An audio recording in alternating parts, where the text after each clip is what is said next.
isipin nyo, paano impeach si Inday Sara? Meron ko nagsabi, kindir siya. Bakit hindi yung panatan, yung 2 billion, 3 billion, 10 billion, 26 billion, ilang billion, na may confidential fund, may mga question sa pera, yung na lang, yung flood control na walang bakal, 500 billion. Oh, nasaan yung pera? At hindi imbestigahan. Yung 125 million, yun yung mahalaga, impeach si Inday. Pero yung billion, hindi yung impeach ang presidente. Alam niyo, walang mangyayari sa atin pagka pinalipas ninyo ang pagkakataon na ayusin natin ang Pilipinas. Walang mangyayari sa bansa natin. Papunta na tayo doon.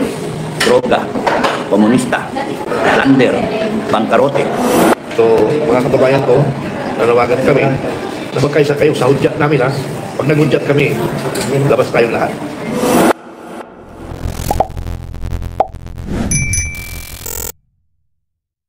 Section 11 tayo. The state values the dignity of every human person and guarantees full respect of human rights. Oh. Self-explanatory na naman. Pero inikat na natin para maintindihan. Na-violate yan nung ginawa nila sa KOJC. Sa KOJC. Malinaw yun, yung KOJC. Pumasok sila, General Torre, pumasok yung ilang libong pulis. Ang inaanap si Pastor Kibuloy, yung sinerve na warrant, walang katorya-torya, hindi naman yun na arrest warrant kay Pastor. Sa ibang tao, yung kasama niya. Pinilit nila, pinasok pa rin, tapos nun, forcibly, no? And then ngayon, dinendemanda pa nila yung mga KOJC people. It's a gross violation of the Constitution and the rights of the members of KOJC. Kung umikot ang gulong, kinakailangan pananagutin lahat yung mga pulis na yan na na-involve, lalo na yung mga official nila, pananagutin sila lahat. Yung ibig sabihin, yung mga pulis na mga abusado, ikulong. Oo. Pag umikot ang mundo, kasuhan, tapos nun, imbestigahan. Patunayan na nandun sila. At sampahan ng reklamo ng mga taga-KOJC. Pero pwede siya matawag na command responsibility. So lahat ng sasagutin ni General Torre. At saka ng DILG kasi sila na, at saka ng Presidente. O si Abalos yung pati, sekretary nun. Lahat yan dapat pananagutin. So dapat i-counter natin para hindi manalo sa eleksyon.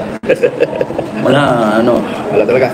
Yung mga tao na to, talaga nag-abuso. Kaya saan nyo daanin, nag-abuso sila. Hindi porke yung mga tao nananahimik, tapos hindi naman lalaban, binira nila ng ganun. Napakawalang niya ng ginawa sa mga kapatid natin sa KOJC. Kung kung merong kasalanan si Pastor, allegation lang yun. Still has to be proven in court. And sa ngayon sa ating mga batas, si Pastor is presumed innocent until proven guilty in a court of law. Hindi porke ikaw sinampahan ka ng kaso. Kahit anong klaseng kaso, guilty ka na. Si Pastor Kibuloy, ganun din. Pinasukan. Hinanap na. In-under arrest nila. Tinratong kriminal na. Yung tao, pastor, yung dapat ginagawa yun. Because may pangkat. Dapat nga pwede pa niya i-demande ang estado. Hindi porke ikaw ganun, authorized na estado na sirain ka. He should be presumed innocent until proven guilty in a court. Let him defend himself. Ganun lang yun. Sa akin, kunyari, ginanatan ako ng inciting to sedition. Inciting to sedition, inciting. Ang inaasahan ng gobyerno to, tatakbo ko. Ay hindi, sige, kulungin pa ako Gusto nyo But the Constitution guarantees that I am presumed innocent. Innocente. Ano ba innocente? Wala ko alam. Walang alam. Wala. Presumed innocent until proven guilty in a court of law. Ngayon, may nag-alok sa akin tumakbo. May naman nag-alok sa akin mga asylum. Kasi kung kumagat ako doon, nilabas ako ng warrant of arrest. Kagaya yung mga, yung storyline nila. Tumakbo, inaresto. O de ngayon, i-deport si Tevez, diba? Congressman Tevez. So, ako hindi ako tumakbo. Pinalabas ko yung mga kaaway ko. Nalaman ko kung sino yung mga kaaway ko sa isang linggo, nalaman ko kung sino yung mga kakampi ko. Within FGF, nalaman ko kung sino ang mga kaaway at sino ang mga kakampi. Pinasukan pala kami ng mga di tama, ng mga pro-BBM pumasok sa amin. At sila yung nagbibigay ng mga impormasyon sa kapila. So nalaman ko lahat yan. In a span of 7 weeks, naglitawan ba. So, kumbaga sa ipis, pinalabas ko yung mga ipis, pinalabas ko yung mga taga, mga anay. Ngayon, huwag kayo nag-aalala na nandun yung kaso. Huwag kayo nag-aalala. Bakit yung mag-aalala? Wala naman akong ginawang kasalanan. Kasalanan ba yung magsalita ka ng totoo? Kasalanan ba yun? Hindi, kasalanan. No law shall be passed abridging the freedom of expression. What I was trying to explain, tell everyone, ginigising ko, ay mga Pilipino, gising kayo. Is that inciting? No. That was educating the Filipino people. Educating what is wrong and consistently yung mali na ginagawa dito sa bansa. bansa natin. Kaya kung yan, inciting, thank you, nakakainis, nakakabwisit, nakakagising ng alab ng damdamin. Hindi dapat tayo pumayag na ginaganyan tayo ng mga opisyal natin. Contempt, yes or no, contempt ka. Hindi pwede yun, mga mayayabang yan. Yung PNP, huli ka. Wala nga ng karapatan po. Kaya nga, Itong mga to, pati yung presidente down the line, they have violated the Constitution. They are violating the Constitution. Hindi nila alam ang batas. Kaya kayo mga babayan, dapat alam ninyo ang karapatan ninyo. Alam ninyo yung batas. hindi maganda yung pinapakita ng Congress ngayon. Dapat yan i-abolish ang Congress. Hindi maganda. Hindi siya imahe na kagalang-galang. So dapat, sir, magising ang taong bayan. Ang problema lang sa mga kababayan natin, hindi alam nila ang bansa natin lumulubog na, naghihirap na tayo. At isang tao, yung mga apo natin na makikinabang yan ang maghihirap. So, mga kababayan ko, nanawagan kami na magkaisa kayo sa hudyat namin, ha? Pag naghudyat kami, labas tayong lahat para sa bayan natin Pilipinas. The state recognizes the sanctity of family life. It shall protect and strengthen the family as a basic autonomous social institution. It shall equally protect the life of the mother and the life of unborn from conception. The natural primary right and duty of parents in the rearing of the youth for civic deficiency and the development of moral character and shall receive the support of the government. Na bawal abortion. Bawal ang abortion. Bawal abortion. Isipin ng Pero gobyerno. sa kanya-kanyang social institution. Isipin dapat ng gobyerno yung pamilya. Yun yung ginagawa ng FGF, no? Kasi kung makikipag-girian sila sa China, kagaya sinasabi ni BBM, na ibabalik natin sa China yung ginagawa nila na pagkaharas sa atin, pag-water cannon, pag-laser, pagpangga ng barko. Gaganon din gagawin natin siya. Tapang na tao. Hindi, ano, nagtapang-tapangan bigla. Ano siya, gago? Kaya ba ng military natin? Hindi. Babadgetan nyo ng 35 billion, umal kayo.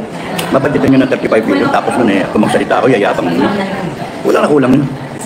Now, I am hoping that if we have a new administration, we will be able to come out with a budget of 1 trillion, non-negotiable. Tandaan nyo yan, non-negotiable. TikTok, non-negotiable. 1 trillion budget armed forces. Ako aaway talaga, sa mga PI na mga politiko na yan. Okay, Section 13. The state recognize the vital role of the youth in nation building and shall promote and protect their physical, moral, spiritual, intellectual, and social well-being. It shall include the youth patriotism and nationalism, encourage their involvement in public and civic affairs. Ito dapat ang may encourage sa mga Pilipino, mga kabataan. Sa ibang bansa nga batang-bata pa pinapaikot sa buong bansa nila para ma-encourage yung nationalism ng mga bata Sa atin, hindi, mga bata natin, wala, di ba na? Di ba talaga? Singkot lang natutunan ng kabataan ngayon. Ang daming problema ng bayan natin, ng bansa natin, Diyos ko. Tapos tayo, gusto natin, naglalakad nga kami kanina Tapos sabi namin, itong mga kababayan natin, hindi nila alam na halos hindi tayo natutulog, puyat-puyat tayo, pinag-usapan natin itong bansa natin, tayong problema, gusto natin lutasin. Itong mga kababayan natin, walang kamatahan. Nakunin, pinagtsatsagaan, pinagtitisan ba natin? Wala tayo sa pamilya, gutom tayo minsan. Mahirap Pero ginagawa natin to para sa kababayan, tapos lalaitin ka pa ng iba. Ibang Pilipino, napakawalang yan. Bayad, tatanggap ng bayad para tumisan yung pangalan mo. Kung minsan nga inisip namin, manigas na lang kayo. Manigas na lang kayo, bahala kayo sa buhay niyo. Ayaw niya namang lumabas. Ayaw nila mandigan ng kanilang karapatan. Pero ang tatapang naman. Pero sa karapatan nila, wala. Alam niyo, walang mangyayari sa atin. Pagka pinalipas ninyo ang pagkakataon na ayusin natin ang Pilipinas, walang mangyayari sa bansa natin. Papunta na tayo doon. Droga, komunista, lander, pangkarote, alam niya, abuso, ang batas, binabaliktad. Kita niyo yung sigaw kanina ng mga nagrarally. Parang convincing. Impeach si Inday Sara. Impeach. Dapat daw impeach sa mga magnanakaw. Hindi ba kayo kaso? Natawa ko nung kanina. Kwento yan, hanip ng kwento sila, kala mo totoo. Pero isipin nyo, paano impeach si Inday Sara? Meron ko nagsabi, kindir siya. Bakit hindi nyo panatan yung 2 billion, 3 billion, 10 billion, 26 billion, ilang billion na may confidential fund, may mga question sa pera, yung Yun na lang yung flood control na walang bakal. 500 billion. Oh, nasaan yung pera? At hindi imbestigahan. Yung 125 million, yun yung mahalaga. Impeach si Inday. Pero yung billion, hindi nyo impeach ang presidente.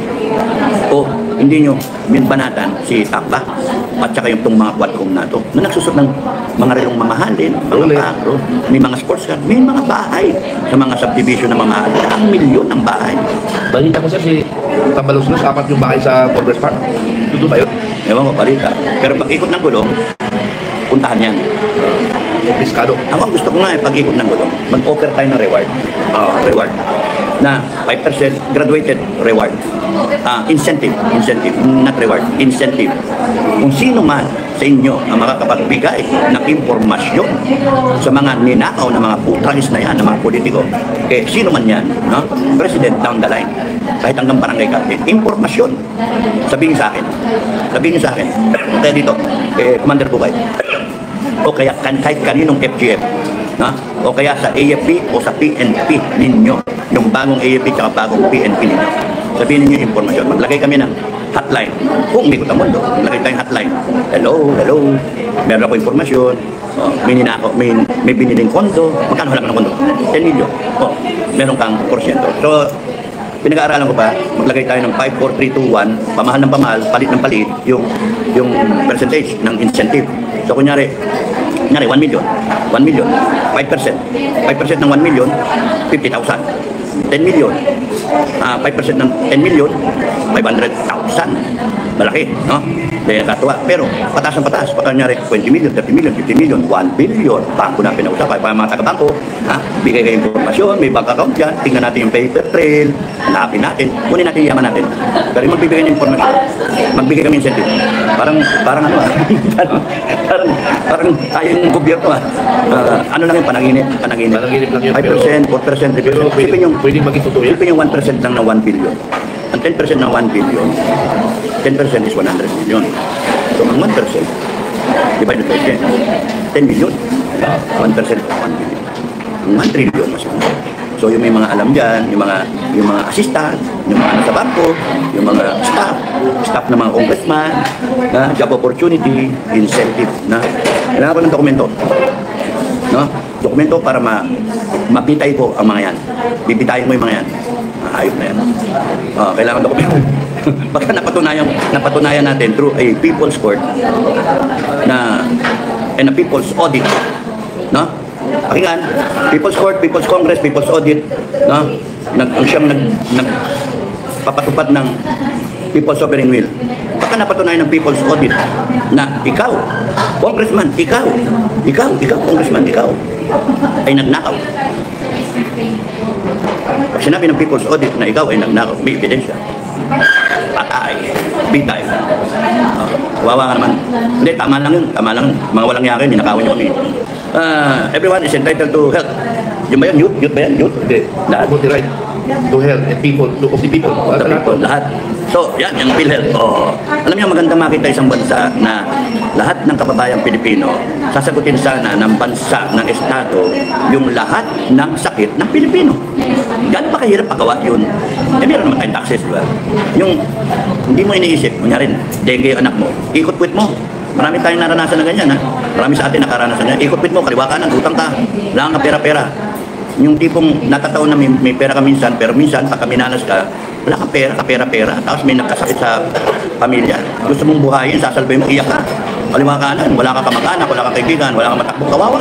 Pero kung ang sistema natin ay kagaya dito sa konstitusyon natin, tarantadong gobyerno natin, dapat wala kang problema. Punta ka dun sa health center o gano'n saan, may malasakit center ginawa ito si Bongo. Pinundo na lang sana, tapos pinalawak. Dapat ang gobyerno na lang ang sumagot sa paghihirap ng bawat Pilipino in terms of health concerns. Ay sa ang praktika ng Pilipinas. At kung nanaisin, pwede gawin yan. Ang problema, tanga eh. So huwag kayong wala ng pag-asa. Lahat tayo magsikap, ipaglaban ang karapatan natin. Karapatan, katotohanan, katarungan, at kinabukasan. We deserve a better country. We have to fight for that. ideal, that vision of a better country. We have to unite as a people, get rid of this abusive, corrupt officials and all the other minions that they have, mga vloggers nila, mga trolls nila. We have to set things straight, no? Nagawindang-windang ang ating natahak na landas. We have to find the courage in each one of us. Tumapang kayo. Get inspired. Let us inspire each one so that when the day comes, one time, big time, nandun kayo. Nandun kayo. Lahat tayo, ipaglaban natin ang bansa natin. We deserve a better country. And our children deserve a better country. That's why we have to fight for them para sa kanilang kinabukasan. Maraming salamat. God bless inyo. God bless. Bye-bye.